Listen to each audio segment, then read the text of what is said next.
একটি মাছ তার বাচ্চাদেরকে বলল, হে আমার কলিজার টুকরো সন্তানেরা, তোমরা ভালো করে শোনো।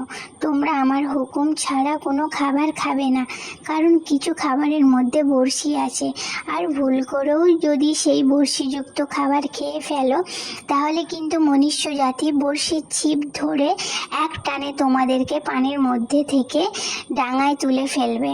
তারপর তোমাদেরকে টুকরো টুকরো করে ফুটন্ত তেলের মধ্যে ভাজি করে খাবে। মাছের এই বক্তব্য শুনে সেই বাচ্চা মাছের মধ্যে থেকে কয়েকজন বিশ্বাস করলো না। তারা বলল, ধুর, এইসব মিথ্যা কথা। তারা তাদের মায়ের কথা অমান্য করে বড়শিযুক্ত খাবার খেয়ে তারা নিজেরাই মানুষের খাবারে পরিণত হলো। ঠিক একইভাবে নবীর রসুলগণ বলেছেন, মৃত্যুর পর জান্নাত আছে, জাহান্নাম আছে, শাস্তি ও শান্তির ব্যবস্থা আছে। কিন্তু কিছু মানুষ তাদেরকে অস্বীকার করে বলেছে এইসব পানুসার মিথ্যা কথা। তাদের পরিণাম ঠিক ওই মাছের মতোই হবে যেই মাছগুলো তাদের মায়ের হুকুম অমান্য করেছিল। গল্পটা ভালো লাগলে লাইক, কমেন্ট, শেয়ার করে দেবেন, সাবস্ক্রাইব করে দেবেন। আল্লাহ হাফেজ।